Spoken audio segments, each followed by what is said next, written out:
ये हाथ कैसे लगाया तूने? पता नहीं कितने लाख का सूट है ये। 6 लाख रुपए।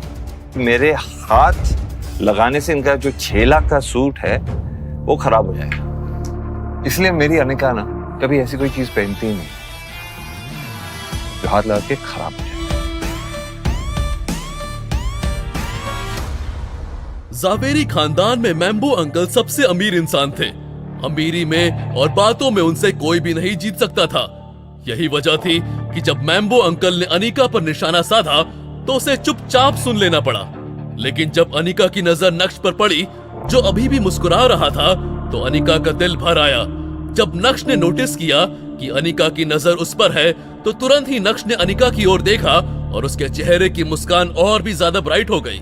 ये देखकर अनिका को और भी ज्यादा गुस्सा आ गया और उसने तुरंत ही अपना मुंह फेर लिया और अंदर ही अंदर अपने आप को कोसने लगी।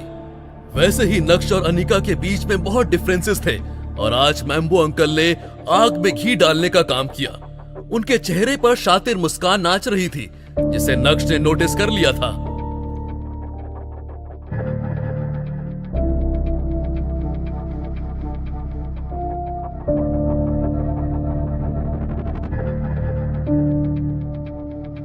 वाओ, मैम्बो अंकल, ये शैंपेन तो काफी कीमती लगती है। आपकी चॉइस की तो दाद देनी पड़ेगी। ये भी तो काफी महंगी लगती है, जैसे आपका ये सूट है। ये हाथ कैसे लगाया तूने? पता नहीं कितने लाख का सूट है ये। 6 लाख रुपए। तुझे तमीज नाम की चीज नहीं है ना तेरे अंदर? मैम्बो अंकल बहस करने के लिए हमेशा तैयार रहते थे। उन्हें छोटी छोटी बातों को बड़ा बनाने में बहुत मजा आता था। मैम्बो अंकल के बिहेवियर से नक्श को कोई फर्क नहीं पड़ा और मैम्बो अंकल की ओर देखते हुए तंज मारते हुए कहा, सॉरी, ये हाथ मैं ठीक है। अरे आप घबराइए मत प्लीज, आप नाश्ता कीजिए। वो क्या है ना कि मैम्बो अंकल को लगा कि मेरे हाथ लगाने से इनका जो 6 लाख का सूट है वो खराब हो जाएगा, इसलिए मेरी अनिका ना कभी ऐसी कोई चीज पहनती ही नहीं जो हाथ लगा के खराब हो जाए। और मेरी अनिका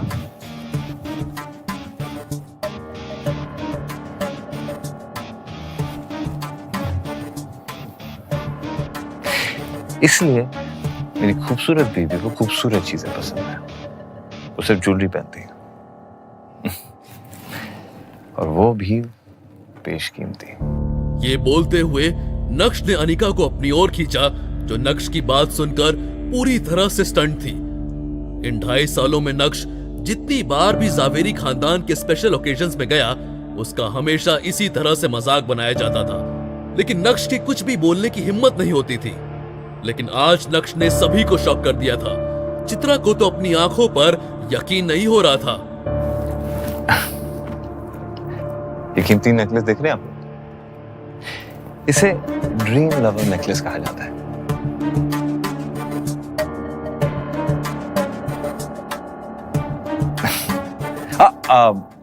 अंकल, आप इनकी कीमत मत पूछिएगा, क्योंकि आपने ये जो महंगा वाला सूट पहना हुआ है ना, उससे कहीं ज्यादा महंगाई है। मतलब अगर आप ऐसे 100 सूट भी बना देंगे ना, फिर भी ये ड्रीम लवर नेकलेस की बराबरी नहीं कर पाएगा। वो कहते हैं ना कि शब्दों में बहुत ताकत होती है।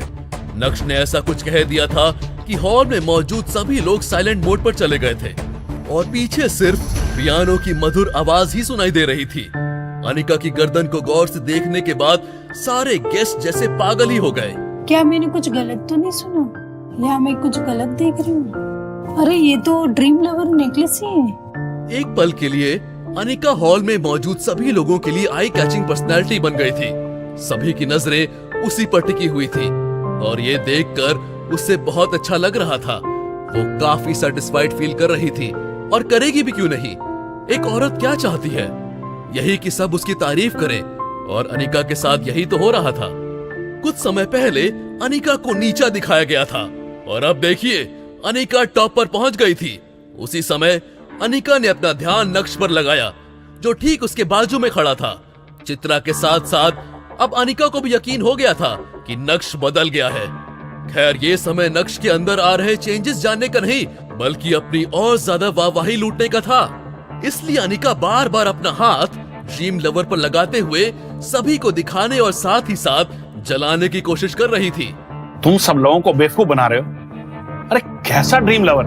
तुम लोगों के पास इतने पैसे कहां से आ गए कि तुम ड्रीम लवर खरीद सको?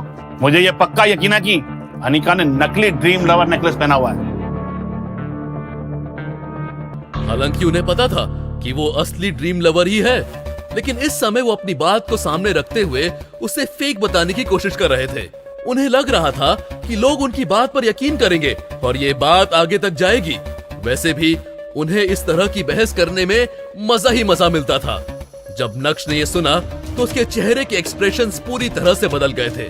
मुंह बनाते हुए नक्श ने कहा, आपको यकीन करना है तो कीजिए, वरना मत कीजिए, उससे हमें कुछ फर्क नहीं पड़ता। और हमारे पास कितने पैसे हैं ये आपको बताने की क्या जरूरत है? आप अकाउंट डिपार्टमेंट में काम करते हैं। नक्श, चुप हो जाओ। मैं तो बस जवाब। Just let it be ना।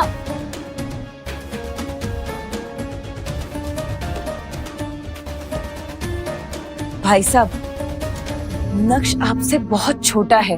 कभी कभी गुस्सा आ जाता है तो वो छोटे बड़ों का लिहाज भूल जाता है, पर आप तो बड़े हैं। आप क्यों ये सब फालतू की बहस में पड़ रहे हैं? छोड़िए ना, जाने दीजिए।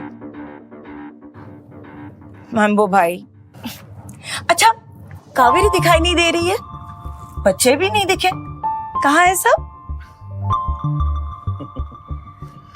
अरे कावेरी तो इटली में है भाई। उसका अपना बुटीक का बहुत बड़ा काम है। वो आप लोगों की तरफ फ्री थोड़ी है। नेहर और हेतल भी बहुत अच्छे हैं। नेहल के लिए हमने रिश्ता देख लिया है। अगले साल तो हम उसकी शादी कर ही देंगे। मेरा होने वाला दामाद अमेरिका में बहुत बड़ा डॉक्टर है। अरे मैं तो बहुत खुश हूं कि मुझे इतना बढ़िया दामाद मिला और मुझे उसके लिए बेबी सिट करने की भी कोई जरूरत नहीं है। अरे अच्छा खासा कारोबार है, अपने पैरों पर खड़ा है। और क्या, घर में बैठकर रोटियां नहीं तोड़ता, मेहनत का काम करता है, समझे? मैम्बो अंकल भला कैसे शांत हो सकते थे? उन्हें तो चित्रा ने बल्कि बोलने की अच्छी खासी अपॉर्चुनिटी दे डाली थी। ये सब सुनकर चित्रा बहुत ज्यादा एम्बैरेस्ड फील करने लगी। तभी इतने में एक भारी आवाज सुनाई दी। अरे सब क्या कर रहे हैं? लो बा आ गई, आओ बा। मैम्बो अंकल के कदम अपनी माँ की तरफ बढ़ने लगे थे। अनिका की दादी, जिनका नाम कल्याणी था, वो अब करीब 90 साल की हो गई थी और उन्हें देखकर हॉल में मौजूद सभी लोग जय श्री कृष्णा बोलते हुए उन्हें ग्रीट करने लगे थे। अनिका की दादी की वजह से ही जावेरी खानदान में समय समय पर ऐसी फैमिली गैदरिंग्स होती थी। अपने बेटे को देखकर कल्याणी के चेहरे पर भी रौनक आ गई थी। लेकिन जब कल्याणी की नजर नक्श पर पड़ी, जो अनिका के साथ खड़ा था, तो उनके चेहरे के एक्सप्रेशंस अचानक से बदल गए थे। नक्श बहुत अच्छे से जानता था कि कल्याणी उसे पसंद नहीं करती है। नक्श को भी उनसे कुछ फर्क नहीं पड़ता था। ये सब नक्श के लिए रोज का था। इन 2.5 सालों में कल्याणी का ऐसा चेहरा देखने की अब आदत सी हो गई थी। ठीक है, अब सभी से मेल मिलाप हो गया है, तो खाने को भोग लगाया जाए। जी। कल्याणी के आदेश पर सारे पकवानों का भगवान कृष्णा को भोग लगाया गया और उसके बाद सभी लोग डाइनिंग टेबल की तरफ बढ़े। क्योंकि मैम्बो अंकल कल्याणी के फेवरेट थे, इसलिए वो हमेशा कल्याणी के पास वाली चेयर पर ही बैठते थे और दोनों माँ बेटे परिवार की चुगली करने का काम करते थे। अनिका के पापा की डेथ के बाद से कल्याणी ने चित्रा और अनिका को एक तरीके से अलग ही कर दिया था, लेकिन लोगों के सामने दिखावा करने के लिए वो उन्हें हमेशा इन फैमिली गैदरिंग्स में बुलाती थी।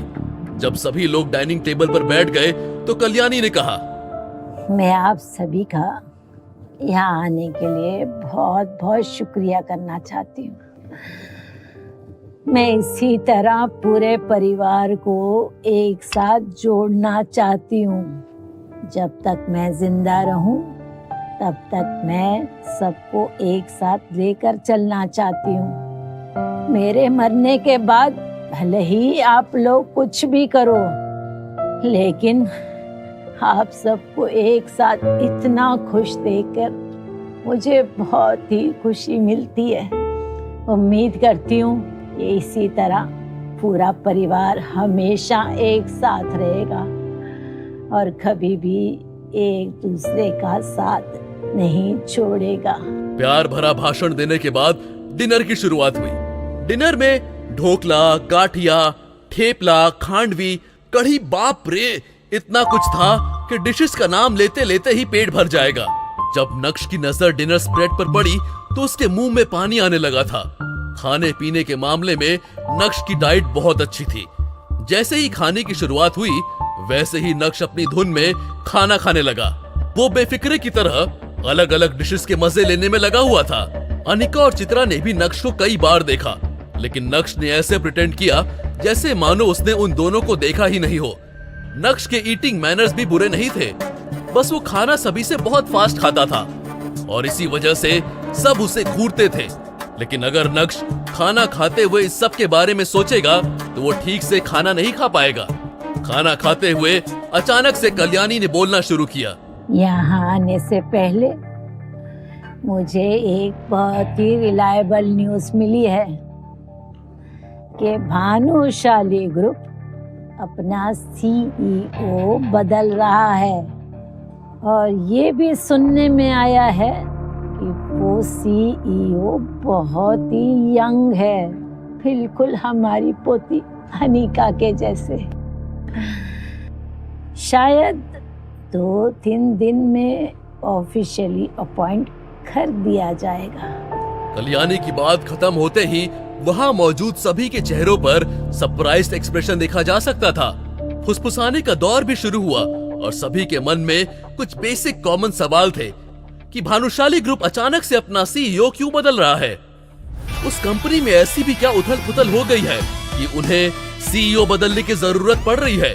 वो नया सीईओ कौन होगा, वो क्या नए चेंजेस लेकर आएगा, भानुशाली ग्रुप का फ्यूचर प्लान क्या है, वगैरह वगैरह।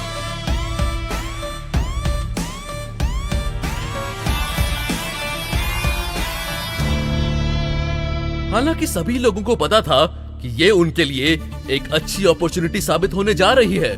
जावेरी खानदान भी बिजनेस के मामले में सूरत के अंदर कम पॉपुलर नहीं था और उनके साथ कई छोटी बड़ी कंपनीज भी काम करती थी, लेकिन अब उन्हें भानुशाली ग्रुप के साथ मिलकर काम करना था क्योंकि भानुशाली ग्रुप मार्केट में बहुत स्ट्रॉन्ग था और कुछ कुछ कंपनीज होती है ना जिनका नाम सुनकर ही काम हो जाता है।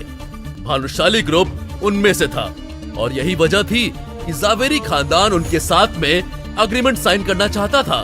यकीन मानिए, अगर ये अग्रीमेंट साइन होता है तो इससे जावेरी खानदान को बहुत फायदा होगा। जावेरी खानदान की ऊंचाई की नई शुरुआत हो जाएगी। लेकिन क्या भानुशाली ग्रुप का नया सीईओ जावेरी खानदान से कोई डील करेगा? क्या नक्श जावेरी खानदान की हरकतों को भूल जाएगा? क्या नक्श अपनी बीवी अनिका के लिए जावेरी खानदान से डील करेगा? तब क्या होगा जब जावेरी खानदान को पता चलेगा कि भानुशाली ग्रुप का नया सीईओ नक्श है? अनिका और चित्रा की तरफ से कैसा रिएक्शन आएगा? मैम्बो अंकल का क्या? वो तो नक्श को फ्री की रोटी